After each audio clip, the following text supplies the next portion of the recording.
You're listening to XVGM Radio.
Welcome to XVGM Radio, where the bits keep coming. I'm Mike. And I'm Justin. And this is episode 121, Product Placement VGM with CRT Soundsystem. I have been wanting to do a show with CRT Soundsystem for a long time. I've known about their podcast for like a couple years. Yeah. We've been talking about it for a while, and we finally got around to it. So, how wonderful! Here we are. Yeah. Thank you so much for inviting us. Of course. I'm very excited about this. We got some crazy ones. I'm very excited to hear. We definitely do. What you guys picked. I know Tom picked some crazy ones. Yeah. You came out of the woodwork with some of these. I was just like, wow. Some of the stuff on this list that that our listeners are going to hear is just so full of variety. I mean, you've got old school stuff, you've got modern stuff, you've got, kind of somewhere in the middle there too with like the Xbox 360 era, that generation. So a lot of really neat music and a lot of fun discussion regarding product placement. The whole point of this episode is games that have some sort of product placement in them. Not necessarily the music, but just in general, the game itself has something going on in the way of some sort of product that's being advertised or is the crux of the entire game. Yeah. We mostly picked, for the most part, like really ridiculous stuff. I tried. That like really just doesn't belong in a video game for the most part. CRT Soundsystem, tell us a little bit about who you guys are first, so that way our listeners can learn a little bit about the both of you. Yes. CRT Soundsystem is basically me DMing Tom repeatedly and being like, dog, you put together so many playlists, you know so much about video game music. You should do that podcast that you keep talking about and let me co-host on it and ride your coattails. and the rest is history. The CRT Soundsystem is the magic of Tom's encyclopedic playlist VGM library and me providing color commentary. Yeah, and just basically roping in our friends to come and talk about video game music for 2 hours every Saturday. Nice. It's pretty much, just it's something I wanted to do for ages, especially with the death of the very good former video game podcast, VG Empire. Right. I felt a real loss when that ended, so I was like, all right, it's time for me to start doing this. And Reese just sort of kept encouraging me. Genuinely, this just started out as us hanging out in Discord and listening to music. Awesome. And then just be like, we should record this. That's cool. It's interesting. That's not the first time that I've heard of that sort of origin story for a video game music podcast. Yeah. Essentially the loss of a major video game podcast. It was kind of the death of Pixel Tunes that you and I started doing. So it's like, it seems that a lot of people tend to really want to share that love of VGM when a podcast ends. So, because it's like their favorite thing is gone, so they have this giant hole in their heart, Yeah. or in their ears, maybe their brain. Yeah. Well, let's not talk about holes in brains. That's a different topic. Yeah, right. Anyway, so we came in with a track picked by CRT Soundsystem. That was Pepsi Man, the Pepsi Man theme song. This game came out on the PlayStation 1 in 1999, and it's composed by James Shimoji. I've never played this game. I've seen. Have you ever seen it? I've seen it. Okay. It's ridiculous. Tell us why you picked this track. I think just the ridiculousness of it, like you heard it yourself, like like the music is just so bombastic. It's so enthusiastic, and it's all in service of selling you a Pepsi. Can of Pepsi. Yep. That's it. To me, this is the kind of the one that's loomed largest personally in terms of like product placement songs themselves, even more so than the game. Just like I know so many people who joke about Pepsi Man. I have a friend whose username is Pepsi, ma'am. It's awesome. It felt perfect to me for that reason. Oh, for sure. Yeah. The game is I guess what you'd call a stage-based endless runner, right? It's not endless, but it's like it's that style where like you're running either towards or away from the camera, and you got to dodge stuff. Kind of like that level in Crash Bandicoot. Yes, where it's basically that for the whole game. Reminds me a bit of the City Escape from Sonic Adventure. Yes, that too. Yep. Yeah. It's all in that same kind of field of running, like you said, to or from the camera. But it's just like in particularly the Crash Bandicoot with Sonic Adventure. I feel it was a lot more fair. But like Crash Bandicoot, there was a lot of very, very little time to react to anything that was coming at you because you were running at the screen, right? And everything was like behind the screen coming towards Crash. And with this, it's very similar. Like it's more just like trial and error. Like, okay, I know there's going to be something on the left, then the right, then the right, then the left again, and I just got to know which way to go. And it's so frustrating, but fun to watch somebody else be frustrated by it. Right.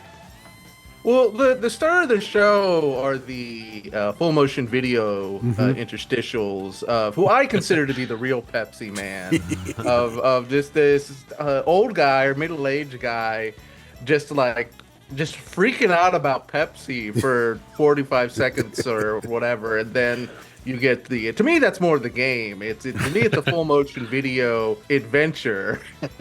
And then there are these moments where you have to run and chase Pepsi cans, which I assume is a dramatization of his trip to the grocery store. Oh, that's a good way to look at it. I never thought of it. It was always just, to me, it was always just like, oh, it's from Japan, and Japan has some really weird stuff, especially when it comes to the world of advertising. So like in my mind, I just wrote it off, but I really like your take on that. That's A, I think it's unique, but B, I think it even kind of cements it even more, because like it's not just like an old man. That main character, quote unquote, guy he's an American, I'm pretty sure. Like I don't think he was Japanese or Asian anyway. So it's very much like the classic older American who subsists on fried foods and Pepsi Cola. Right. Yeah. It's interesting. There was never a Coke Man game. Nope. Well, there's a reason for that. Oh yeah, true. Oh man. So the composer on this is James Shimoji, and James is actually known more for anime than Pepsi Man. I got to jump in there. Okay. Redline, one of the best anime soundtracks. Yes. Oh my god. Absolutely incredible. Redline is great. The animation, the style on that movie is phenomenal. Absolutely perfect. Sorry to jump in on that. No, I was going there, so you beat me to it. All fair. He also did Lupin the Third, The Gravestone of Daisuke Jigen, or Jigen Daisuke. Yeah. And then Lupin the Third, Goemon's Blood Spray, and Lupin the Third, Fujiko Mine's Lie. So I'm all okay with that because it's all Lupin stuff, and I love Lupin. And he's down for the music score on those? Yeah. Okay. It was the composer on the animes. So amazing. Yeah, really cool. Actually uncredited for Pepsi Man. So, but I couldn't find credits for anybody. But this fits with their style of music. You've got very like kind of funk jazz kind of vibes, a big band, very boisterous, very booming, great trumpets. I want to point out though one thing that I heard that kept flashing in my brain like a neon green bright sign. There's a background voice going, go. And it's in stereo. It bounces around. Oh, I didn't catch that. That's a good catch. But what's interesting is that is from a game. I'm trying to think of what it's from, a beat 'em up where like you'll hear go in when you've been hanging on the screen too long. Yeah. When like you're hanging, like if you don't move, and it's driving me bananas trying to remember what game. Something along the lines of like a late like a mid 90s. It's 100% from a beat 'em up when you'll hear like go, and I'm like, what is that from? So we're going to start this off round robin, as we usually do. So we'll go with Reese, Tom, me, and Justin. Pick a track and kind of rotate through the track. So up first is Reese. What do you got? First up, I think we'll pick I think we'll go with the I Love You Colonel Sanders track. We'll start lower vibes, chiller vibes, and kind of work our way up. The track that we're going to be listening to is Put Pep in Your Step, I think it's called, and it's the cafeteria theme. Like it's about all of these chefs who come to the Colonel Sanders school, and there's a track for the classroom, there's a track for the outdoors, and this is the cafeteria track. Okay. All right. Well, let's go ahead and give Put Some Pep in Your Step a listen.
That was Put Your Pep in Your Step by Hexany, the Hexany audio company, from I Love You, Colonel Sanders, which came out on PC in 2019, I believe.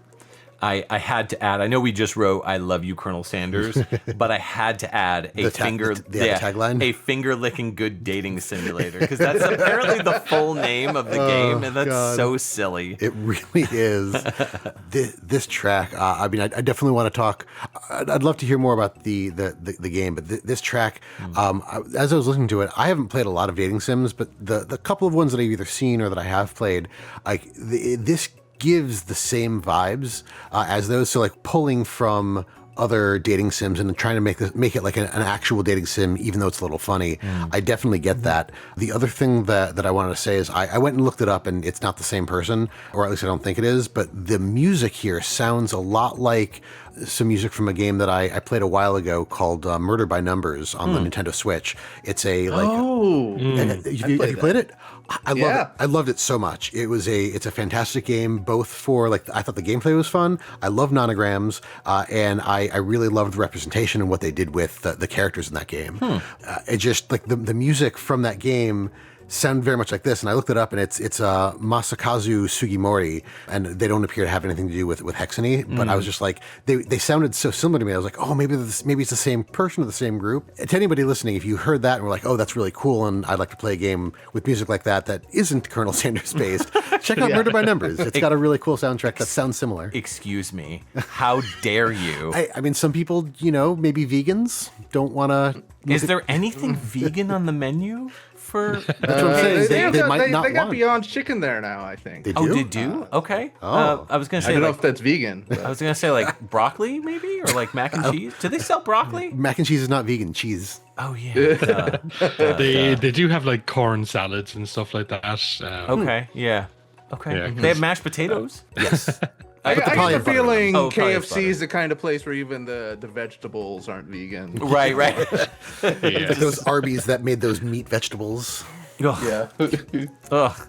I don't like KFC. Yeah. I don't eat there. If I have my choice of fast food chicken, I'm gonna go Popeyes all the way. Good. Yeah, good. Like you're like, excellent, bravo. We do not have the choice here in Ireland, sadly. So it's KFC or it's nothing. Oh wow. Okay. All right. Although supposedly, the original KFC recipe exists in Ireland. You can buy it. And it was sold to the Colonel by an Irishman. Oh, really? Oh, that's funny. Yeah. Wow. That wouldn't surprise me.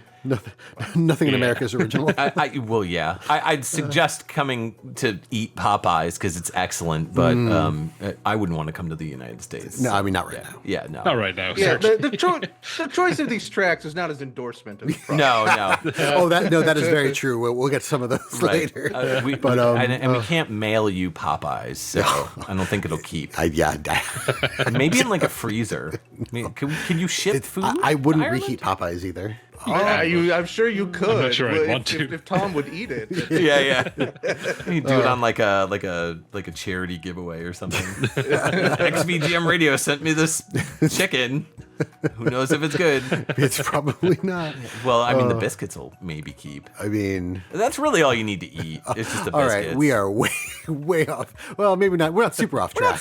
But we're off track enough that I'm going to pull us back. Okay. And get back to talking about that track because I want to hear what other people thought because I like this track. It was good. I don't really have much to say. I like the fact that it builds upon it. Each new bit adds a new element to the track, which I really like. It was like being on an elevator and seeing new floors rise up every time. I thought that was pretty cool. Yeah, it's definitely a very fluffy track, I would say. It's supposed to embody a very lighthearted mood. You're at the KFC school eating, like that's going to be the best part. And there's a lot of tracks, I think, like that in the soundtrack for the game, but also the battle tracks get pretty crazy with it too, in terms of just like doing kind of like crazy, I wouldn't say experimental, but like more experimental than you'd think for the KFC dating sim game. Fair. So I highly recommend people just give it a listen. There's a lot of good tracks that certainly are bordering on the edge of corny, like this one is on the edge of corny. But I think embody the dating sim ethos. And I think, on the dating sims I have played, or maybe like brought it more to visual novels, like you're doing so much of what you're doing in the game is reading and trying to transport yourself to that universe the same way that you would a book. Like the book, the song is supposed to kind of be background music anyways. And so I think this fits perfectly for that. What about you, Tom? What do you think of it? As you mentioned about the way the layers sort of added to it towards the end, I really did like that too. Like just sort of the same melodic elements repeating, but sort of just with slight variations. I thought that was nice. It is a fluff track. It did feel a little bit like a bit of a library track, as I mentioned, but not in a derogatory way for sure. Yeah, it was a nice, fluffy, enjoyable track, and I think just for what you're doing in the game when you're listening to it, I think that's perfect for it. It's really well chosen in those moments. Yeah, I agree. Fluffy is the perfect word for this track. Yeah. I'm right now surprised to learn that Kentucky Fried Chicken has published 2 games in their history. This in 2019 and a game called My Pet in 2016. Oh. It says, I'm unfamiliar with that one. Yeah, it says on dedicated handheld. It looks like a knockoff Tamagotchi. So I'm guessing I don't understand how that counts. So you're raising the potato that you would kill and eating the mashed potato. Kind of. Weirdly enough, it also looks like an apple, the little toy, and I'm like, I don't think apples are even a thing you can buy at KFC, and it's got the KFC stamp on it. So I'm like, it's such a weird decision. Yeah. Yeah. But the developer on this game is Psyop, which I haven't heard of them specifically, but I do recognize their most recent game, Fae Farm, in 2023 on the Nintendo Switch. I remember seeing some things about that. So Hexany is a company, an audio company that has worked on a ton of stuff. I'm just going to name a handful of items. It's a kind of a mix of really super popular stuff, like modern stuff, like Marvel Rivals, Overwatch 2. They did work on Rogue Company, Call of Duty Mobile, Sackboy: A Big Adventure. So, a lot of super popular stuff. I'd probably say Marvel Rivals is their most recent game. I was going to say. Yeah. So... Pretty... Well, they have stuff too, like, the Dune trailer additional sound design, Monkey Man trailer additional sound design, Sonic the Hedgehog 2 additional sound design. And so it seems very much like I would say that a lot of their business is probably like punch-up work. They're just like, the Dune trailer is coming out in 1 week and it just doesn't sound great. I know Hexany, they do good work. Let's just send it to them. Right. That sort of thing. And, they'll put music in your KFC game if you want them to. Yes, they will. Nice. Awesome. All right. So, Tom, you're up. What do we got next? Next, we have the Yaris game. The track is called Main, and it's for the Xbox 360. This is an arcade game released back in 2007. And the music is by Robert Thomure, I believe is pronounced. I'm not too sure on that. Okay. All right. Let's give it a listen.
So that was Main from the Yaris game on the Xbox 360 arcade from 2007. So yeah, the music by Robert Thomure on that.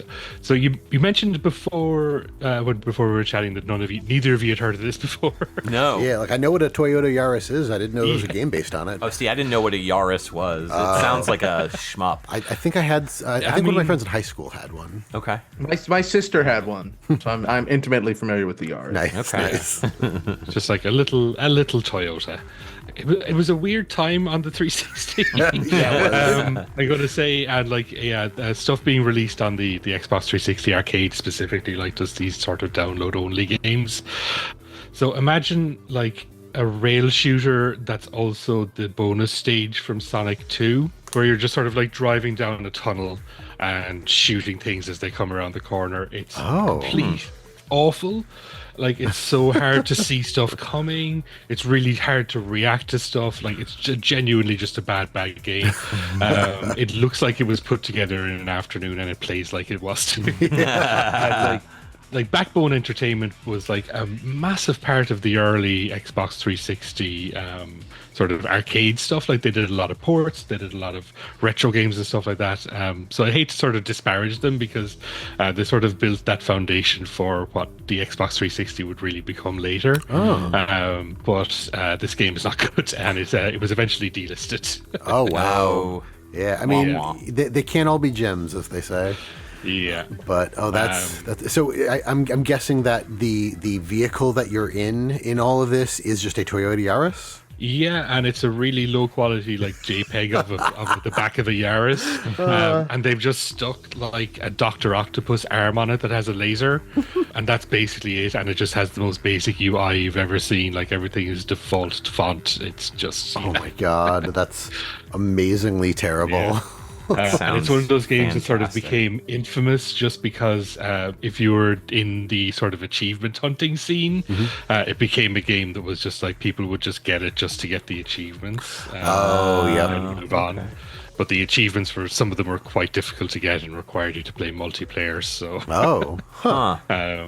so there was I mostly remember on like forums just people asking for other people to play the game with them so they could just get the last few achievements and uninstall the game and never play it ever again. Oh man, achievement hunting. I never got into it myself, but I had a few friends that were very into it, and it was just like they would look for games like, I just want to be able to. What is it called? I guess 100%. On the PlayStation side, it's called platinuming a game, but I don't remember if there was a term for There's not a specific term for it. It's just your 1000 gamer score or whatever. Yeah. That's right. Because each game was like, if you did all the stuff, you got like it was like 1,000 points per game or something. It was 1,000 points for retail games and 200 points for arcade games. So this would have been 200 points. But they later for the Xbox One, then I think they just removed that restriction entirely. So any game can sort of have any amount of achievements now. I think like if you get Call of Duty, it's got like 6,000 achievements or something. Oh wow! Or 6,000 gamer score, I should say, rather than 6,000 achievements. This track, though, I mean, I love techno in general, so very, very classic kind of techno track. It reminds me, I can't quite put my finger on what it reminds me of. Like, I want to say Descent, but I don't think that's right. Like Descent, Wipeout, some game where you're like flying some kind of a spaceship type vehicle. Probably a racing game. Now that you've explained what Yaris is, it's not a racing game, but it sounds like that's the right type of music, like almost like a Ridge Racer. Yeah, absolutely. And it's definitely got that sort of 90s rave sound to it. Yes. So like, your Prodigies and your Chemical Brothers and things like that, that would have been on the Wipeout soundtracks or Extreme G, Forsaken, stuff like that, where you had like, and I really love at the end where like you get those really big 90s rave synths coming in, and it's just, they're huge, and it's like, for a game that's just about driving around the world's smallest car, like, because those Yarises were like a 1 liter engine, they were not built for speed. No, it is a little bit incongruous, but the music is enjoyable nonetheless.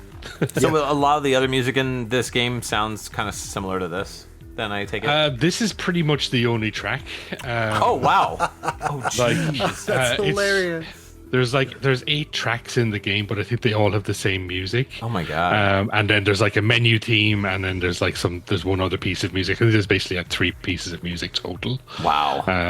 And the other ones are, sort of your bog standard sort of menu sounding music. So there's nothing that interesting. Right. Well, this was good at least. Like of all the tracks that you could pick from, this one was good. Not that you had much to pick from. Yeah. That's cool. Oh, having driven a Toyota Yaris, my response to the music is that this is kind of what it felt like to drive a Toyota Yaris, because it was an early hybrid, and it had like a very smooth kind of like road feel or whatever, and so it was just kind of like you were just every car towers above you. You're just kind of zipping along. It didn't have like high top speed, but you could had a lot of agility. So you were definitely just like, I'm a little flying techno bug here on the highway.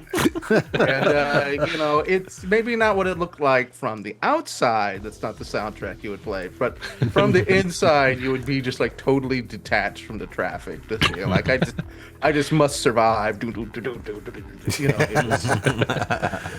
That's a perfect explanation. Yeah. Fair enough. Okay, so we're just going to talk a little bit about the composer here. So Robert Thomure, right? Thomure? Mm-hmm. Thomure? We're not sure, but it's one of those two. Good old Robert has quite a bit of credits here. A lot of Windows stuff. Yes. Yeah. Looks like the first one is original theme music and special sound mixes in 1995's Geo Safari multimedia game Volume 1 Variety Pack. Ooh. And then, licensed stuff. I'm seeing The Cat in the Hat, 1997 on Windows, Arthur's Reading Games and Arthur's Computer Adventure, based off of, the Arthur the Aardvark, it looks like, Clifford the Big Red Dog in 2001. A lot of, wow, look at that. Blue's Clues Kindergarten, 2002. Dragon Ball Z collectible card game. Whoa.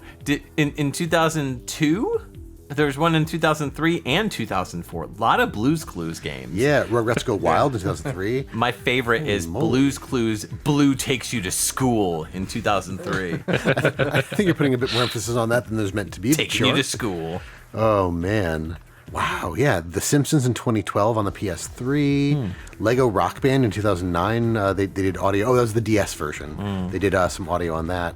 But that DS version was really cool. It was. I remember hearing about it coming out and being like, how is that going to work? And then it did, and I was surprised. Yeah. However they managed to make that work, they did, and it was really cool. Yeah. It looks like their last music credit that I'm seeing here is... Where was that? Military Madness Nectaris in 2009, and their last audio credit for audio director was Jeopardy in 2012 on the Wii U. Yeah, they wrote Jeopardy and was just like, that's it, I've peaked. Can't write anything else better than that. Bowing out. Yeah. Although I'm curious about the Super Street Fighter 2 Turbo HD. Oh yeah, the remix. That seems like a bit of an outlier. I know that was ported over, I believe, by an American company. Yeah, Backbone Emeryville. So maybe not American, but maybe European. So it would have been back. If it's Backbone, then that might explain the connection to the Yaris game as well, because it was the them. Yeah. But we had Larry from OC Remix on, and he, the HD Remix soundtrack is all OC remixes. Well, so I was sort of curious how that how that played out. Okay, all right, neat. Yeah. All right, I guess I'm up first on the XVGM side. Yep. So I'm gonna pick a GameCube game called Darkened Skye, and this came out in 2002, and it's a track called Cathedral, Library, and Bell Tower, and it's by Eugene Zukov.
Thanks for joining us back on our product placement episode. That was from Darkened, Skye, a GameCube game that came out in 2002. It might have come out on some other stuff as well, but I know it came out definitely on GameCube. Cathedral Library and Bell Tower was the name of this track, and it was by Eugene Zukov. There's some other audio people assigned to it, but nobody's really called a composer. I found a secondary source that had Eugene listed as the composer, not just like an audio person. So, yeah. This is the Skittles game, as everybody calls it. Have you ever heard of this one, Justin? No, this is completely new to me. Okay. This also came out on the PC. Oh. Yeah, I just realized it came out on the PC as well. So this game is actually a pretty decent game. It's not like amazing, but it's surprisingly good for being a game about Skittles. It was also like double packaged with the Outlaw Golf game that came out, which has nothing to do with Skittles, which is very odd because it's like you've got a game that's like kind of like a sexy kind of golf game, if you will, mixed in with this like fantasy game. It's like a RPG, action RPG, kind of like a Zelda style game. So you're going around swinging this giant staff. You're playing as a girl named Skye, and she is searching for her mom, and she uses Skittles candies as magic. Skye uses a staff as her melee weapon. It's pretty silly. It's written in a very funny, like, comedic tone as far as the script of the game and the delivery and everything. It's not a very violent game. All the characters, like, they don't, like, there's no blood and guts in there and anything like that. They just like kind of melt, you know, like old school, kind of like they disappear, which is pretty old school as far as games go. But yeah, the magic system's based on the Skittles candy. So that's silly. It's pretty silly. I guess from what I understand of reading this online, the publisher, Simon & Schuster Interactive, they've made, you know, all kinds of games before, published all kinds of games. They wanted to make a game based on M&Ms because the characters for M&Ms are, you know, like the red M&M, the yellow M&M, and then all the other ones, and, you know. But I guess Mars Inc., the group that owns M&Ms, were like, nah, you could use Skittles instead. And they were just like, wait, what? Oh, okay. But there were some M&M games that came out. Oh, there was a bunch of M&M games that came out. Yeah, and so apparently they were asked to develop a Skittles game, kind of like being like, well, M&M's really worked well, so let's try to, you know, branch out and do something with our Skittles brand. Okay. There was a 300-page script that was written, and that was sent to Mars. They only changed one joke, all verbiage of the word damn, and any snakes in the game had to be removed. Oh. They said they could be snake-like creatures, but no actual snakes. This is all from Elizabeth Braswell, who's been quoted on the Wikipedia article for this. It's so weird. Snakes. The executive producer... I mean, are they afraid that someone would get tempted by Eve? I don't know. How is like what? Is Skittles like related to the Adam and Eve story? Like what? Yeah, That's the so snake weird. offered a big skittle of knowledge. Yeah. Magic system. Skittles were found by Adam and Eve, not an apple. Yeah, right. Yeah. Right. Pick the Skittles right off the tree. What a weird thing to be like. You gotta take all these things out. The game was done, and then they were like, maybe we should remove the Skittles association with this. And then the developers had already like hardcore incorporated it into the gameplay and everything, and then the text and everything. So they were like, all right, I guess we'll do it. But there's literally, like, when I bought this game, I knew nothing about it. Like, let's see, this game came out in 2002, January 28th, 2002. So this is shortly after the GameCube launched here in North America, which came out in like late November, I think, 2001, if I recall. I mean, it didn't launch with that many games. It was Smash Brothers, it was Luigi's Mansion, it was Wave Race, I think, and there was some other like third-party stuff like Batman Vengeance, some stuff like that. But this game came out like within a month of the system coming out. So I was like, okay, I'll pick it up. So I bought it. Knew nothing about it. All I saw was cute girl on the cover. Was just like, all right, cool. I'm in. I'm. How old was I in 2002? I was 18, 19? 19, I think. So that's why I picked it up. Literally, I was like, oh, cute girl, and it's an action game kind of like Zelda. Sure, I'll pick it up. And I started playing it, and I was like, what is with this? Why is Skittles all in this game? Like, why? And I was just it was so bizarre. But yeah, so you're playing as Skye. She's a shepherd. And there's also this really goofy gargoyle named Drac, who's kind of like your sidekick, sort of.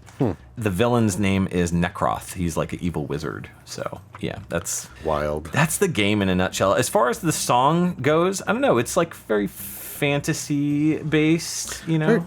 I wouldn't even say fantasy. I'd say very tribal. Like this reminds me of like the underground levels in Crash. I was gonna say it reminds me of like maybe some dungeon levels in Zelda. Yeah, a little bit. I got a bit more dungeon. Okay. The percussion to me is very sort of like tribal. Yeah, it's definitely getting that too. Interesting. Like lots of hand drums and things like that. Yeah. So two of us went tribal, two of us went dungeon. No, that's kind of funny. I mean, it could be a tribal dungeon. It could. Yeah, it could be. That's quite kinky. Yeah. All right. It's not a Thursday night unless it's if you're in a tribal dungeon. Jeez. That's right.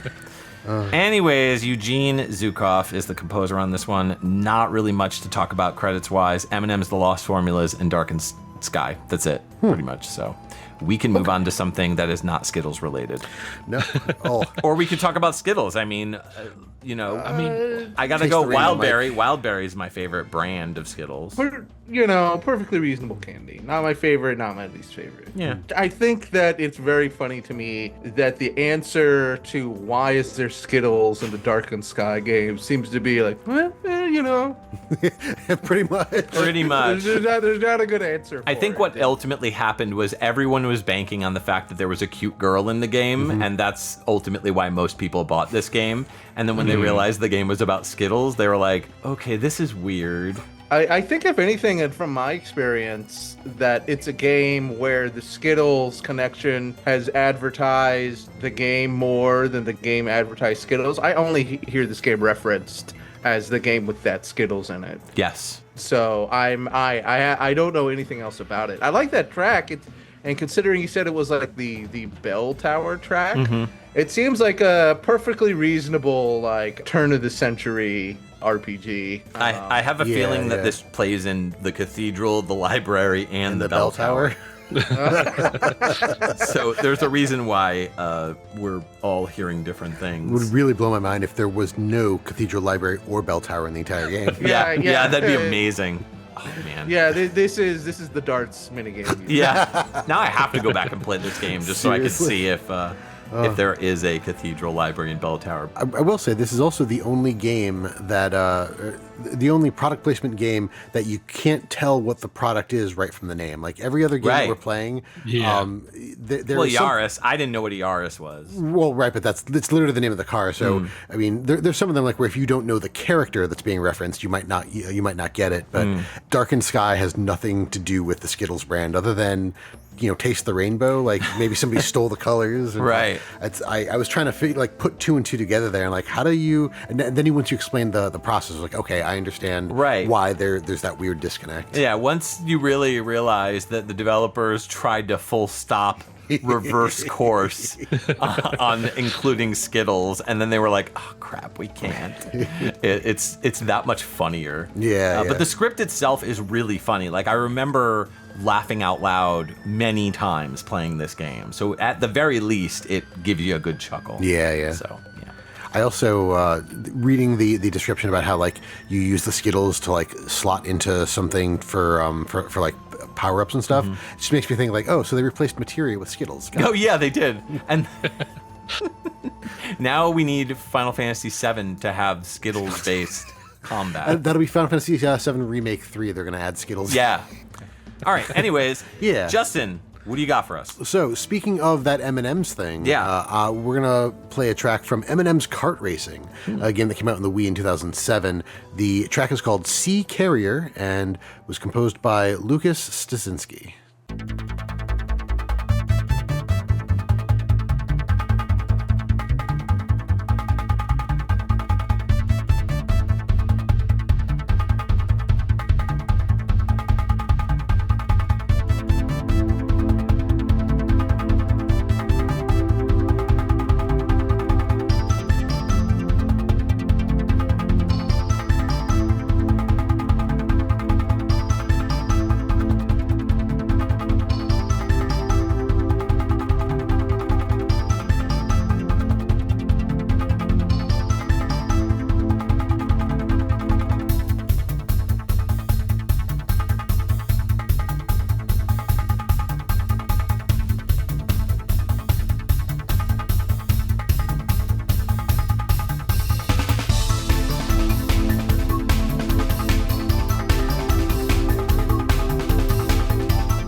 All right, you're back. That was Sea Carrier from M&M's Kart Racing, the 2007 Wii game composed by Lukasz Stasinski. This one was more of a chill pick for me, if that wasn't completely obvious. I tend to go for the more high-energy stuff, but this one, I don't know if I've ever played M&M's Kart Racing. I have played a couple of the M&M's games, because there's been a bunch of them. There's so many. There's so many. But this, like, I remember just parts from this game, and I mean, it's nothing spectacular, but the music I enjoy it. But I remember seeing the gameplay, listening to the music, and being like, this is pretty chill for a kart racer. Like, this is not too stressful, which, you know, you often want in things like Mario Kart. But like, I enjoyed the atmosphere that they kind of brought into this. So many M&M's games out there, and some of them are real complete trash. Some of them aren't half bad. This one's really bad. Is it really? It's awful. Okay. I haven't played it, but I've seen it in like videos, and it's awful. It controls terrible. It plays terrible. It's just a really bad kart racer.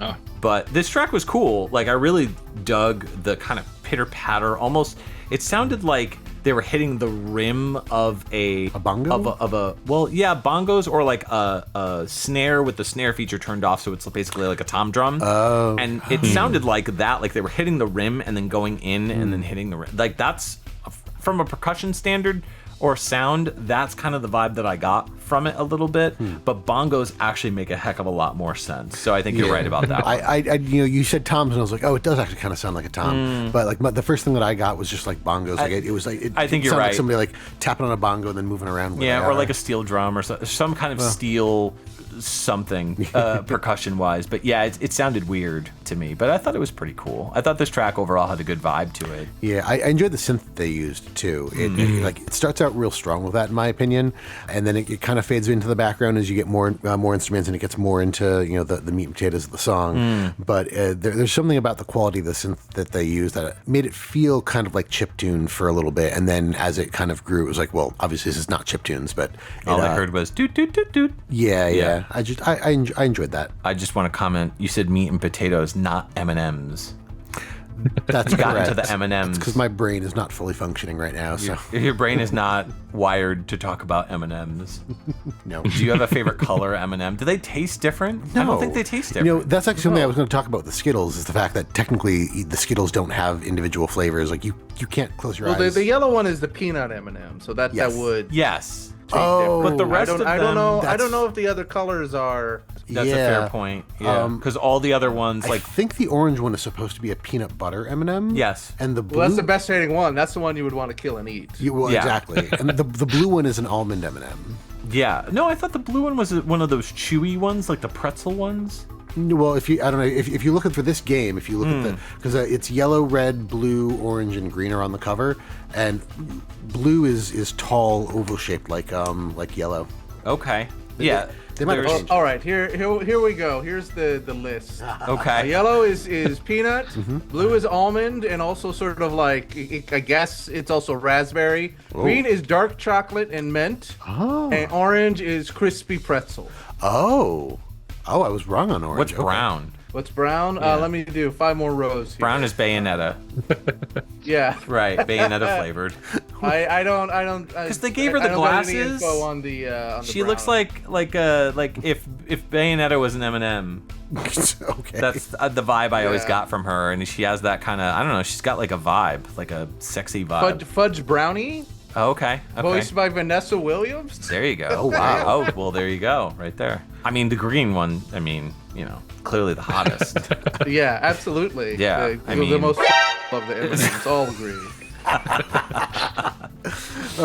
Yeah, and I'm surprised to learn that she is dark chocolate and mint. I didn't expect that. Mint checks. Yeah. Because green. Yeah. Mint. Right. That checks. Well, it says dark chocolate, mint, and peanut butter, so I wonder if it's a little they're all malleable, depending on if it's Christmas, what's being advertised, what country it is. So maybe they're all flavor fluid or filling fluid. Why does Orange look so nervous all the time? Because he's the oh my god, you're right. Right? Literally every on their website. So Red's very confident. Like Red is just straight up like, I'm gonna hook up with your wife. Like that's Red's vibe. And then yellow is just like, oh, you know, I'm Homer Simpson. Yeah. You know, like I get Homer Simpson vibes from yellow. Kind of a doof. Yeah, I got Stimpy vibes. Yeah, okay, Stimpy, yeah. Orange is just nervous. He's just like, am I gonna get eaten yet? Like purple is apparently a girl, or I don't know. She's got like the girl boots, because the rest of them have like sneakers, and then the girl ones have. She's definitely girl coded. Girl coded. Yeah. Oh yeah. Because of the eyelashes. Yeah. Right. That's like so weird to think about, like candy with eyelashes on it. I don't know. And then green. I've never encountered the purple one in advertising. Neither have I. I didn't see it until I looked up the characers just now. I don't even think I've ever seen a purple M&M. Easter. I don't think I have either. Oh, Easter. The pastel colors around Easter have purple. Okay. And green says on the website, I'm too busy shining to throw shade. Wow. Great. Wow. Great. Yeah. So on mms.com, which is the M&M website, yes. There are profiles on each of the character colors. Right, which is where I'm reading from. Oh, okay. Because I was looking at orange, and his quote is, "I find your lack of concern extremely concerning." He's gonna get eaten, and he knows it. It's just like he's full of anxiety. Yeah, they've got an interview. What's your favorite way to unwind? I don't understand that question. Are you an optimist or a pessimist? I'm positive something will go wrong at any moment. See? What's your favorite knock joke? An expected knock on the door is nothing to joke. Expected knock on the door is nothing to joke about. And then I can't leave the house without panicking. See? The first mental health M&M. Yeah, there we go. Yeah. And then, the neurodivergent M&M. Right, yeah. There it is. This conversation confirmed is better than the game. 100%. But like, if you look, I mean, the brown M&M is clearly Bayonetta. Like, look, she's got heels. And the glasses. And the glasses, and the like, and look, her quote, not bossy, just the boss. Like, she's Bayonetta. Straight up. Fair. And blue M&M, sup, I'm blue. I woke up like this. So blue is super casual. Just like, I'm here for it. Like, whatever you're gonna do, let's do it. You know. So that's the breakdown of M&Ms.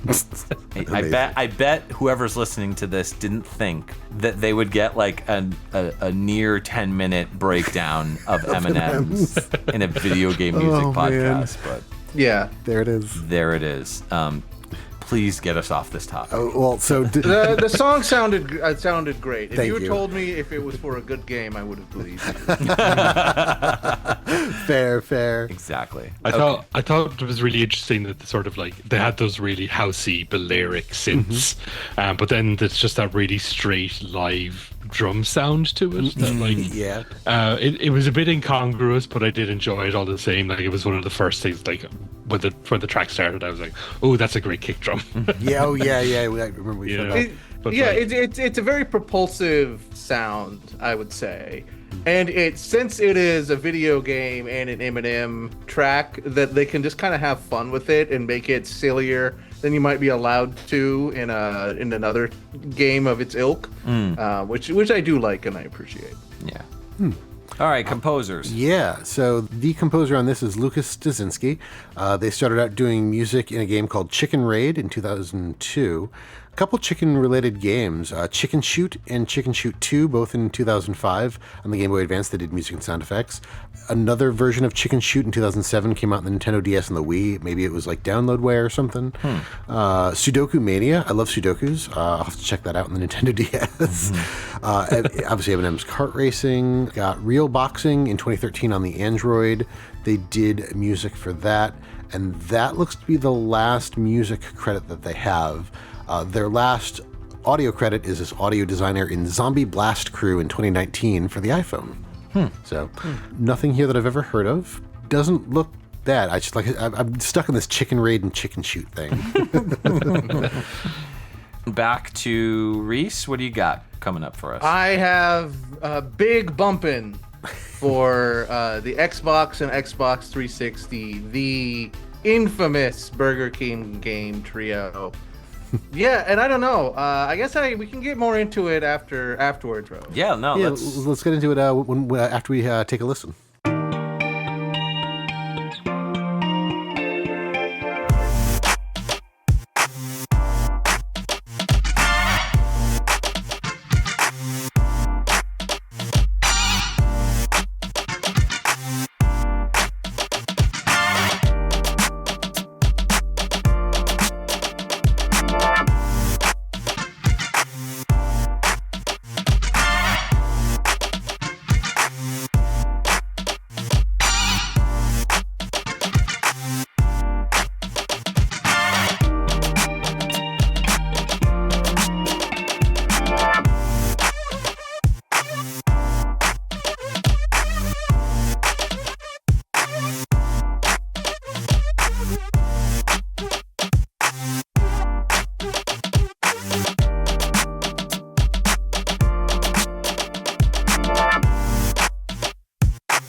That was the Deep from Big Bumpin', the infamous Burger King game trio by the composer. I have Matt Black. I did see one or two other composers credited to it, but I'm going to go with Matt Black.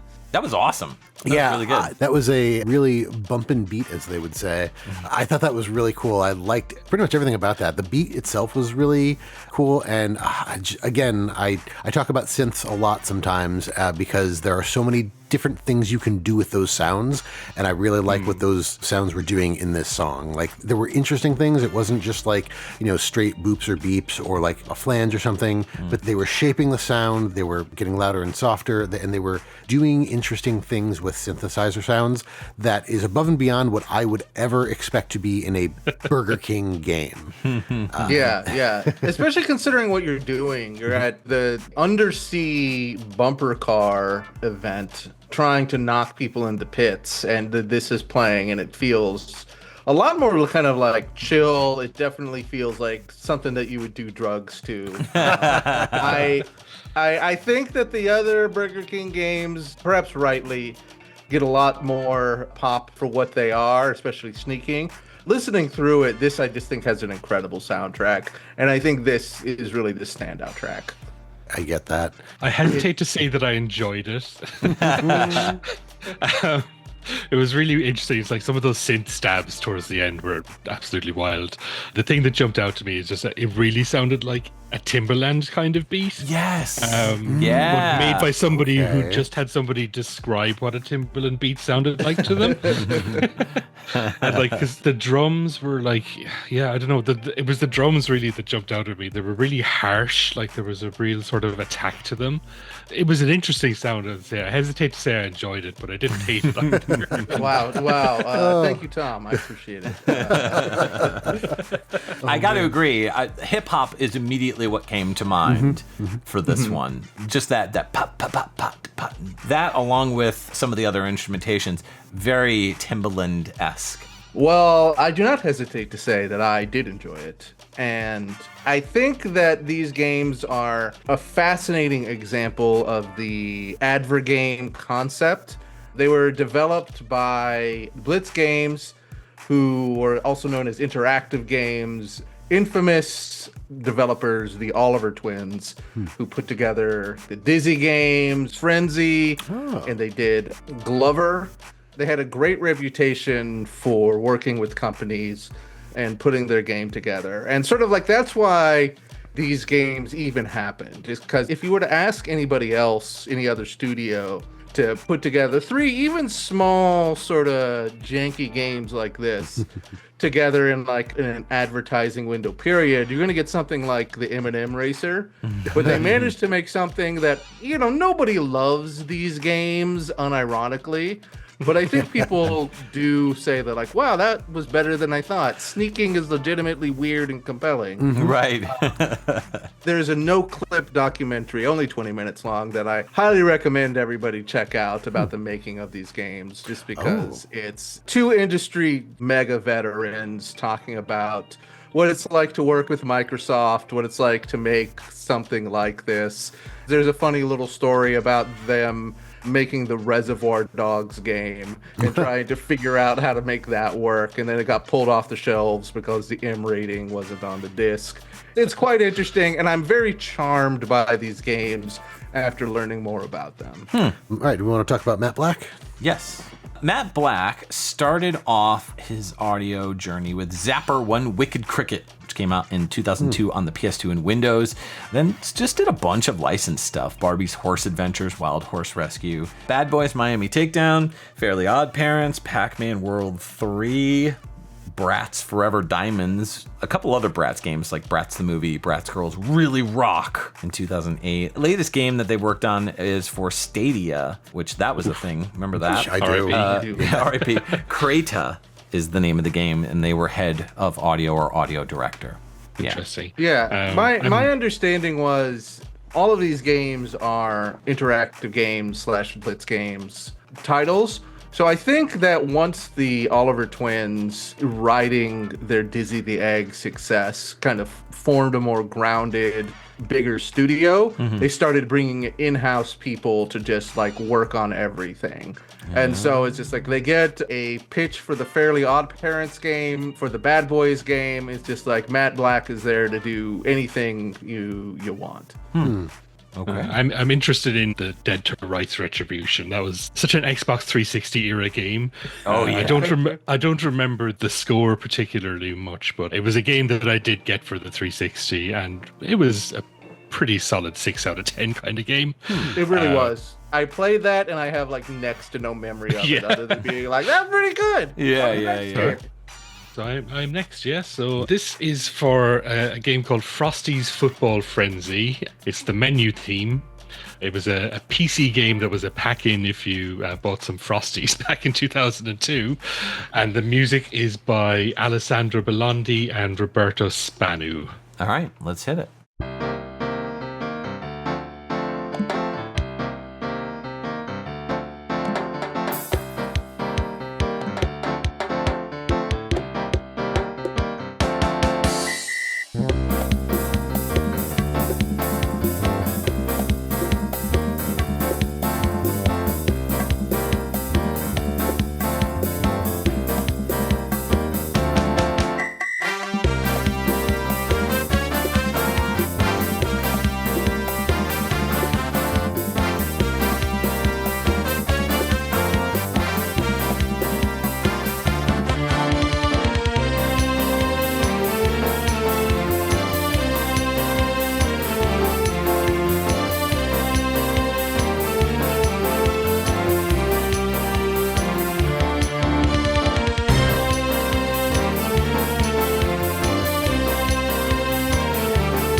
You're listening to XVGM Radio. That was Frosty's Football Frenzy, the menu theme. That game was, as I said, a PC game that was packed in if you bought Frosties in the UK or Ireland. I believe Frosties are called Frosted Flakes in the US. Yeah, so correct. that's for our US listeners, Frosties are Frosted Flakes. Okay. So, strictly speaking, I suppose this is a bit of a cheat on my part. The game was originally developed as just a basic football game and was then reskinned and re-released as a Frosties game for free. There's nothing in the game itself when you're actually playing it that would indicate that it has anything to do with Frosties, other than the fact that Tony the Tiger is on the title screen. Oh, wow. So he's not even like a mascot on the field or anything? No, not that I can tell from looking through some long plays and such. Wasn't brave enough to try and install it on my PC. But yeah, the original game was called Calcio Championship, which is like an Italian game originally. A fairly basic soccer game of its time. A lot of soccer games from that era, sort of everybody was trying to get their own FIFA off the ground, I think, to varying degrees of success. It was definitely a sort of a trend back then of like including dodgy PC games in cereal boxes. I don't know if that was something that happened over in the States at all. I feel like it did a little bit, but yeah, there's Chex Quest. Oh, yeah, I was about to say, Chex Quest is probably the most infamous of those. But as far as Frosted Flakes or Frosties, does Frosties have Tony the Tiger on it, or is there a different mascot animal? Yeah, no, it's Tony the Tiger. Okay. So it's the same guy. When they do the commercials, does he have like an Irish accent? No, he has the same accent, I'm pretty sure. Oh, okay. It's Okay. it's the same. I assume he says that they're great. Yeah. Yeah. Okay. All right, just making sure. We've all been So we've all had the same experience. It's just called different things. So then my next question is, are you calling it soccer to appease us Americans? No, I'm calling it soccer because I'm Irish. So Ireland calls it soccer? There's a split, I suppose. So there is Gaelic football here, which most people would refer to football as Gaelic football. So I've always grown up knowing it as soccer, but there are a lot of people who, let's call them West Brits, who will get annoyed at you if you say soccer instead of football. But, I was going to say, that must be like a weird point of contention, like if you're living in that area. Yeah. Like, because like if some people are saying soccer and you're not from like America or like some other country, there are people in this country that do love soccer to death. Like love soccer. Isn't the U.S. women's is not the too U.S. bad. women's team is one of the top teams in the world. That's what I thought. Okay. Yeah, okay. Interesting. So and I know plenty of people who love it. In the 90s, I feel like there was an attempt to bring American football to the UK. And you do get like the Super Bowl showing on Sky Sports and such here. Okay. Like you can watch American football if you're over. But you all have rugby, and that's like better. Yeah, rugby's Justin. much better. Ouch. It's I mean it's the same thing, just they don't have the helmets and pads because they so can it's take more it. dangerous?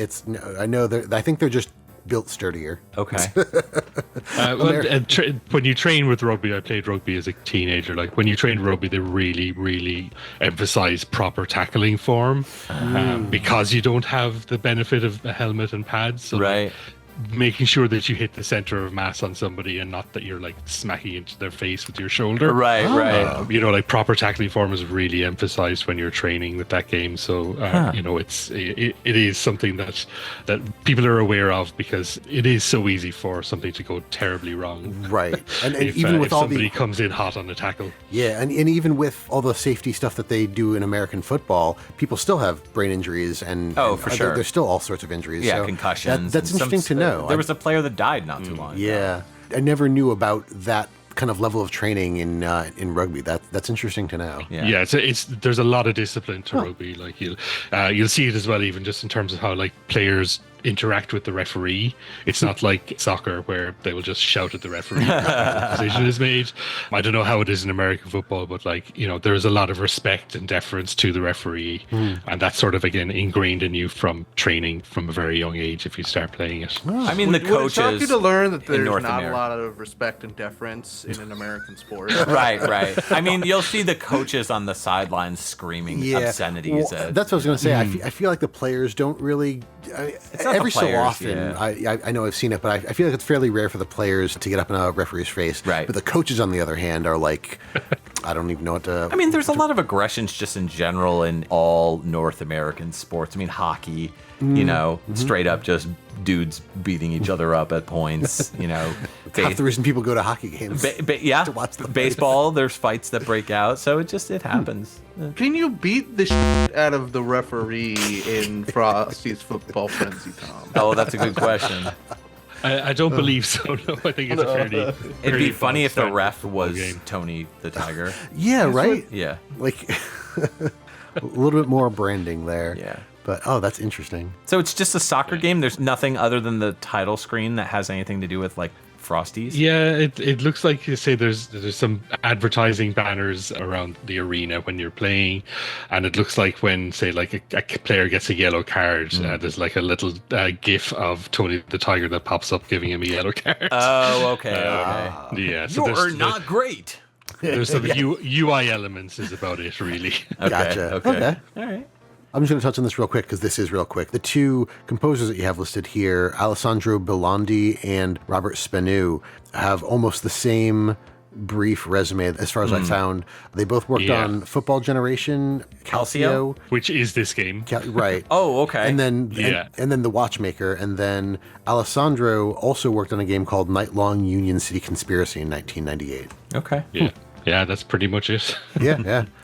All right. Short and sweet. I think I'm going with the oldest track so far. This is going to be Chester Cheetah Wild Wild West. This came out on the Super NES and the Sega Genesis. We're listening to the Genesis version. It came out in 1993. This song is called Little Shock, and it's by an unknown composer.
All right, we are back, and you just heard Chester Cheetah Wild Wild West, the track Little Shock off of the Genesis version of the Super Nintendo and Genesis game that came out in 1993, and we have no idea who the composer is. I dug and could not find anybody, so kind of interesting. So for those of you who don't know, i.e. Tom, who Way to call him out there, Mike. well, he said during the break. Chester Cheetah is a mascot for the Frito-Lay's Cheetos brand snacks. Oh, okay. Also, Chester's snacks. There's all different stuff, but they're mostly known for Cheetos Crunchy and Cheetos Puffs. Personally, I'm more of a Puffs kind of guy. What about you, Justin? Oh, I would say the Flamin' Cheetos I like, and the crunchy ones. I think they have a jalapeno and cheddar crunchy Cheetos. Those are spicy. That's my favorite. Okay. Reese, what about you? Just classic Cheetos. The Puffs, I don't know. I can't. There's something about the texture to them. I just wish I was eating Cheetos. Also, I feel like Cheetos is the ultimate gamer snack. You know, if there's a hot yellow dust to get everywhere, even more so than Doritos. Yeah, that's what you want to be eating. That's what you want to encrust your keyboard and controller. Oh, yeah. And your controls, Right. everywhere. It does. Oh, it does. Man. So do you guys have Cheetos in Ireland at all? You can get them, but you wouldn't get them in every store. Okay. They're not like if you go to store. a big grocery store like Tesco or something, they'd have a little American section. You can go to our local supermarket. You can go and get Pop-Tarts. You can get normal Pop-Tarts that you can buy here. Okay. Or you can go to the American section and buy the insane Pop-Tarts that they have. Oh, I'm with you. Completely, I hate the insane Pop-Tarts. Well, I agree, but wait, you're telling me there's Pop-Tarts from America and then there's Pop-Tarts from Europe and they're different? Yeah, there's just like the ones that are made here that have like strawberry chocolate, like the basic flavors. Right. And they're not just entirely made out of corn syrup. Yeah. Are they not frosted? They are frosted, yeah. They are? Oh, okay. So they're Yeah. just made differently. But Interesting. I assume they're subject to more humane European food laws in America. Exactly, yeah. Probably no like red You know, dyes and yeah. They're made, Yeah, probably made it's with like your real sort food. of Mexican Coke kind of thing. There. Right. It's still not good for you, but it's Right. made with slightly healthier ingredients. Yeah, eating nothing but Pop-Tarts in Dublin going, I'm eating health food. They're just, oh man, I can't get on board with all the wacky, weird Pop-Tart flavors. I'm glad that Cheetos doesn't have any ridiculous flavors like that. Right, like it's basically like Flamin' Hot Cheetos, regular Cheetos, the different texture There's of some the variants. cinnamon ones that are pretty good. Cinnamon Cheetos? Yeah, so they're dessert Cheetos. They're not heard of this. Yeah, they're called the Paws brand. They're shaped like like a cheetah's paws. Yeah. And they have they have white cheddar ones, which are pretty good, but they have cinnamon sugar ones, which basically just taste like cinnamon toast crunch or something like that. It's pretty good. It's not like buttermilk flavored pickle flavor. It's just so gross. Very Anyways, gross. Chester Cheetah Wild Wild West is a game made by Kaneko. That's a Japanese video game publisher. They developed it as well. It's the sequel to Chester Cheetah Too Cool to Fool. So there are not one, but two Chester Cheetah video games that are basically simple side-scrolling platform games where you play as Chester Cheetah. And that's pretty much it. Too Cool to Fool, the prequel to Wild Wild West, is a terrible game from what I understand. It's like one of the worst. I remember renting that with a friend and us getting upset because it was like we didn't get to see each other that often, and then we were just being like, "Oh, we're gonna rent a game. It's gonna be so much fun. We'll play through it." And we were just like, I don't know what possessed us to rent the Chester Cheetah game. We were not old human beings, Right? And we were so upset about how much it sucked. That's how it goes back then. You would rent a game and you would just cross your fingers that it didn't suck. Yeah. I So would say Chester Cheetah seems like a character that's got some attitude. yes, Like very 90s attitude. Oh, it was definitely a absolutely. 90s. legit. Like 90s a, type character. it's like a healthier Joe Cool. So the plot of this: Chester Cheetah breaks out of the zoo and is going to a place called Hip City. He has a map, but the map gets torn up by Mean Eugene. Apparently, that's his arch rival. Which where's Mean Eugene's snack food? Yeah. Is that like? Probably like Brussels sprouts or something. No, it's got to be something else, like a rival Lay's, Frito-Lay's thing, like Funyuns. That would work, right? Munchos. Mean Eugene's Funyuns. Okay. Yeah, I don't know. So Chester Cheetah has to travel across America to get the pieces of the map back. There's 10 pieces all scattered all over the place. So he visits fake cities, but they're in real states. So like Nebraska, California, Florida, Arkansas, Alaska, etc. And he's going to fictional cities. Why didn't they just use real cities? There's no copyright on cities. Because no city wanted to be directly involved with this game. That's so silly. This only came out in America, which makes sense, or it's North America rather. But this one got kind of more mixed reviews, kind of like, not great, but not bad either. So I mean, GamePro called it, like the Chiefs Puffs themselves, Chester might sound like a tempting idea, but you'll get no nourishment and you'll soon be hungry again. Right. that makes sense. So I don't know. I kind of want to play it. It sounds so ridiculous, and the soundtrack is great. Yeah. I love that kind of like walking bass line. Yeah. Kind of like a whodunit mystery. I was really digging Yeah, that. I was about to say that it felt like not a Wild West game, but like 1920s Chicago Chester Cheetah solving the mystery of who poisoned the cheese supply. If you told me that this was in Deja Vu, I would 100%, like a port to the genesis of Deja Vu, I would believe you. So Yeah, I also really love that bass line. The song did sound a little bit twarmpy to me in places, but I thought they made decent use of the white noise channel too. There was a lot of percussion. I like the percussion. Oh yeah, was that's a in good there. point. Yeah. I totally forgot that there was percussion in this. Well, we don't have a composer to talk about, so I guess we'll move to our final track, which is right. Justin's pick. Yeah, so my last pick is going to be from a game called Cool Spot, which people might recognize, but not the Cool Spot you remember. This is going to be from the Amiga in 1993. Not your daddy's Cool Spot. Yeah, it's not your daddy's Cool Spot. It's your European daddy's Cool Spot, I guess.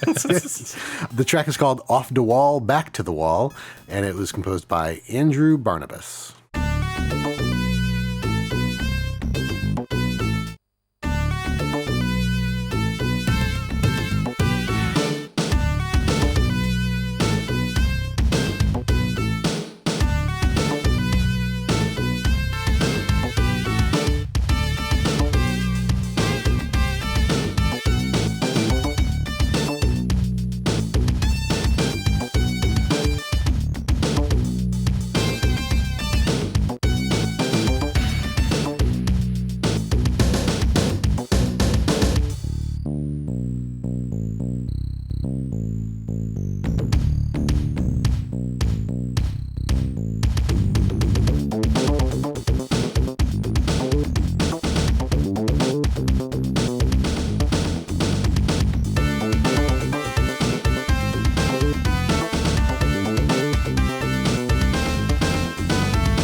All right, that was our last track of this product placement VGM with CRT Soundsystem episode. That was Off the Wall, Back to the Wall from Cool Spot, the 1993 game. This was specifically the Amiga version, which was composed by Andrew Barnabas. And oh man, I think we've talked about Cool Spot on the show before. I feel like we played a track from maybe the Super Nintendo version or something like that, or maybe it was another 7-Up related game. But yeah, Cool Spot. If anybody doesn't know, Spot was the mascot for 7-Up for a while before it was Orlando Jones for the Make 7-Up Yours ad campaign. I totally forgot about that until you said that was my favorite ad campaign. Really? Yeah, because it was so silly. It was just super silly. Yeah. But, Cool Spot, I remember, seeing a lot when I was a kid. 7-Up was my favorite lemon lime drink. I still, to this day, prefer 7-Up over Sprite. Interesting. There was a seasonal flavor. It was cherry 7-Up, which I think is no longer seasonal now. You can get it whenever. I never actually got a chance to play these games when I was a kid and always wanted to. And then, of course, as an adult now, you look back and you're like, oh, yeah, almost all of these, advert games or product placement games were pretty hot garbage. I do think the Cool Spot one wasn't quite so terrible. I think this one's supposed to be one of the better ones. Yeah, because a lot of them were just reskins. They took a game and then they reskin it for a product. Cool Spot, I'm pretty sure, 99% sure, it was not a reskin. It was an actually fully developed game. Yeah, the Genesis and Super Nintendo and Game Boy versions, I think, were all made by Virgin Games, pre-Earthworm Jim.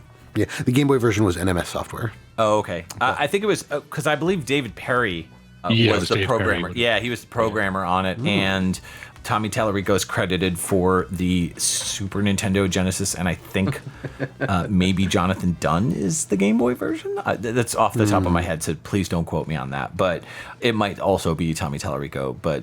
And again, the whole Tommy Tallarico, his name's attached to it. I seem to remember this song on the Genesis version of the soundtrack. So I do wonder if this was arranged by Andrew Barnabas. Yeah. We'll research and update the track at some point. Eventually, if it does turn out, if we go and listen to it and we're like, oh yeah, no, this is Tommy Tallarico's track. So and we'll add him in. Yeah. And for the Game Boy, it was Mark Cooksey. Mark Cooksey. And then Game Gear and Master System done by Matt Furness. Yeah. Well, then those are great soundtracks, I'm sure. So, yes. Yeah. It's what is it? Action adventure? No, platforming game. Yeah. You gotta Yeah. collect something. I'm trying to remember what it is. Probably 7-Up. No, I think I it's think you just collect bubbles. bubbles or music notes or something. I think it's bubbles. Oh yeah. Well, you attack by throwing soda bubbles as Spot. You can cling to walls and climb and jump on various things. The platforming is ridiculous in this one. There's jumps that are so specific, which kind of rolls in comparison to Global Gladiators, which is another Virgin developed game. Very similar, where there's these tiny, super teeny, tiny platforms that you have to jump on. So, yeah. But this song, I love the bass line throughout it. It's great. It's very, very powerful. My favorite thing about the song are those tempo changes, because it comes out of nowhere, and every time I listen to it, it surprises me, and I'm like, I know it's coming, but I'm never fully prepared for it. Yeah. And it's just really neat how they speed the tempo up, and they go at that for a while, and then they slow it back down, right back to the original. And then there's just something about this song, that feels very 80s to me. Okay. Maybe it's that bass line. Yeah, could be that. I think what do you all think about it? The synths in the Amiga specifically as well are sort of very 80s in their way. Like the Amiga sort of got a very unique sound. I think it has a custom sound chip in it. Yeah. Compared to even the C64, which had the SID chips. The Amiga is such an interesting sort of avenue to go down, looking into how music is made for it. And even to this day, I think people still use it to make tracker music. It's there's a pretty big scene sort of with just doing Amiga music. But yeah, no, you could often find really bad sort of conversions of Super Nintendo music over to the Amiga, and this one is very much an exception. So big shout out to Andrew Barnabas, whether he composed it or whether he just did the arrangements, was able to harness the Amiga sound chip to sort of get a really good sound out of it. Yeah. Agreed. Yeah. I give this full credit to Andrew Barnabas. I'm a big fan of Andrew Barnabas because my girlfriend is, somewhat say mysteriously, I say justifiably, a huge fan of the Frogger PS1 soundtrack. And he did that along with Medieval, and I think it was called Primal, something like that. Yeah. And so some of his earlier work is the Spot soundtrack. And I think that he's real good at sort of embodying this sort of vibe of just sort of for lack of a better term, the work for hire vibe, where you give him a task and he's just all right, we're going to do our best to just do a cool Spot song. And I have a lot of fondness for Spot as a mascot. One of my favorite early NES games was the Spot game that was you're playing Othello, but you just it's cool Spot, when you would take a piece, he would climb out of the red piece. Yeah. Oh, yeah. And that was some of my earliest kind of non-chess strategy gaming. So I don't know. I don't know if I have anything particularly intelligent to say about the track beyond that. But excellent pick, and I'm a big fan in general of the Cool Spot soundtracks. I don't know if I've actually played the Super Nintendo game or not, so I cannot speak to its quality. But I think it's got a reputation as being one of the least offensive ones. Fair. There was also a sequel that I didn't even know about until just now called Spot Goes to Hollywood. So yes. Oh, yeah. Real quick, the European release, apparently the 7-Up bottle was removed from the intro and replaced with a generic bottle. Oh, yeah, so in Europe, Cool Spot is not the mascot for 7-Up. It's a character called Fido Dido. Oh, yes. He's just a little guy. He looks like Doug from the cartoon Doug. Right. There was a Fido game, if I recall. I don't recall the game, to be sure, but it was never released. That's why. Yeah. Oh, interesting. Okay. Yeah, there was a 1993 game that was made by Kaneko and Bit Studios for Super NES and Genesis, and it was never released. Yeah. Fido Dido was licensed to Pepsi. I remember Fido Dido just as being on notebooks and stuff in the 80s. Yes. He was just some dude that was just developed for advertising. The other things that were changed, I didn't realize for the European release because of all that stuff. Throughout the game, you collect letters to spell out Uncola, because that's, that was one of the stand-up taglines is it's the Uncola. But in Europe, the letters were replaced with the letters of the word Virgin. The developer, which is a developer, but at the same time, I'm just come on, guys, really?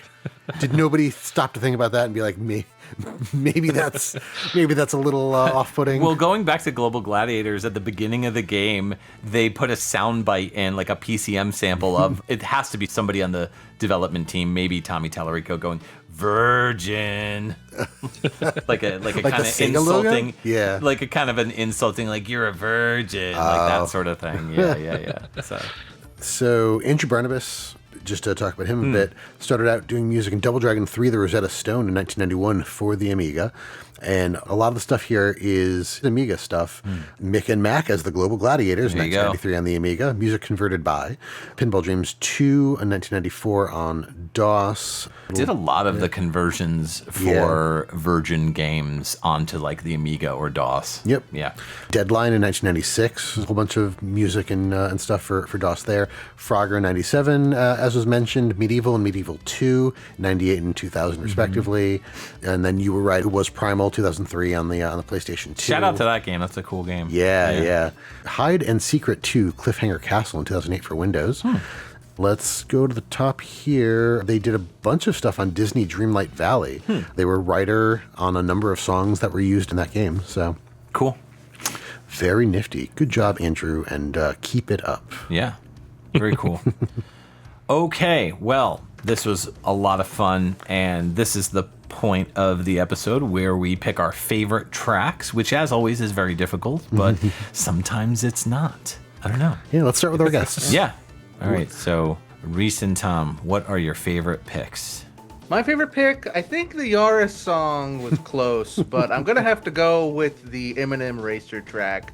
There's something, I don't know, very special about the percussion and the vibe of it, and the fact that they're doing all of this for a dog shit Eminem racing game. So that's my favorite. I'm going to co-sign that. Absolutely, the Eminem's kart racing was my favorite. Oh, wow. Okay, then. That's awesome. I'm surprised by that, but I can understand the picks. Yeah, Justin's got the good picks. I mean, sometimes it happens. It's fair. I actually, Tom, I'm going to go with your Yaris track because just like the techno in that track really drew me in, and I really enjoyed what was done there. As Mike said, it's always hard to pick a favorite track here because like everything that was in here was actually really good, but that Yaris one really stuck with me. Excellent. The Deep. Was that the Timbaland one? Yeah. That, Reese, she picked my winner. So that's it. Hell yeah. The Deep. That was such a good song. That was a big surprise. And I just love the hip hop vibes and beat. Yeah, I think that's actually the close second for me. Yeah, that was a lot of fun. That was really good. I also really like my Chester Cheetah track too. And your Cool Spot track is awesome too. Yeah. I love the sounds of the Amiga. All good. So we had a blast with CRT Soundsystem. Thank you both so much. Thanks so much. It was wonderful. Us. Yeah, thank you so much for having us on. It's Absolutely. always exciting to go outside of our little cave. Yeah, we hear that. You were both a pleasure to have on, and now we want to, as they say, roll out the red carpet for you. What do you both have to plug, if anything? I pretty much just have CRT Soundsystem to plug, so you can find us on BlueSky at CRT Soundsystem. We're on Patreon if you want to throw us some money. You can find us on all your normal podcast platforms under CRT Soundsystem. We're not on Spotify at the moment, but I'm working on figuring out how to get back on Spotify. Yeah, if you have any issues with your feed, it's because we got kicked off Spotify because we played Mario Party tracks. Oh, Oh, so did we. Are we going to get in trouble? Maybe. I think we did a whole like party games episode with Mario Party on it. Yeah, so. I think it was just one, and I think it was Yeah. one of the older ones, so maybe it's not as No, bad. maybe it's safe. The other thing I'd like to tack on is especially extended to you two, but to your listeners, anybody in general. We're a very democratic podcast. If there is a podcast you would like to see some people go freak mode over, join our Discord and talk to us. Come on the show. We love just having people that we meet through video game music and have them on the show to just talk about whatever their favorite game is. Sounds Nice. like a plan. As for me, you can find my other podcasts at Video Games Are the Worst Thing on Earth, which is a leftist video game politics and culture podcast. Nice. Which at this point is just us being like mentally ill every time Right. Mark Hearn or one of the big companies does something insane. And I have a small kind of personal interview podcast called Existential Warfare that doesn't release episodes very often, but when it does, it's great. Awesome, yeah. So, we'd like to take a moment to thank our Patreon patrons, without whom this show's continued improvement would be impossible. They are Cam Worma, Rage Cage, Kung Fu Carlito of the Heroes 3 podcast, Scott McElhone, Claire Myers, Brad Austin, Chris Murray, Llama Adam, Red Hua, Nick Davis, and Ryan McPherson. If you would like to become a patron, you can sign up at patreon.com/XVGM Radio. There you can see the different tiers as well. Just $1 gets you a thank you and access to our monthly live shows. You can visit our website, xvgmradio.com, where you can listen to all the episodes and learn more about your hosts, as well as any of our guests or composers that we've had on the show. If you'd like to reach out to us, you can always email us at xvgmradio@gmail.com. If you like what you've heard, please consider giving us a review on iTunes. You can join our Facebook group and chat with other VGM lovers at www.facebook.com/groups/XVGM Radio, where we talk about everything from current game news to sharing awesome VGM tracks or just talking about the podcast itself. You can also find us on Twitter and Instagram. Our handle on both those sites is at XVGM Radio.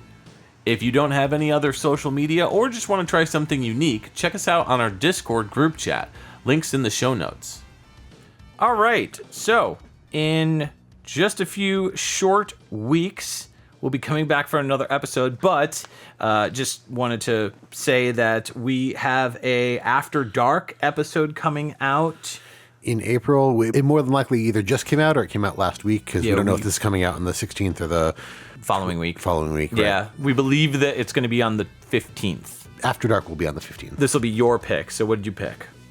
So I have picked Teenage Mutant Ninja Turtles Hyperstone Heist. We're going to listen to the soundtrack to that Genesis game. Yes. Stoked. Love that soundtrack. Yeah, really good soundtrack. Yeah. I feel like we've played tracks from it before, but it's going to be fun to listen to it straight through on vinyl. Agreed. And if you are a patron of the channel, you may have seen the blast go out on the Patreon as far as episodes for our live show. We have a live show exclusive to patrons, and this time it's a patron pick, which means we toss out a couple ideas, and the patrons are the ones who pick what the theme is going to be. So whatever the theme is will be chosen by the patrons.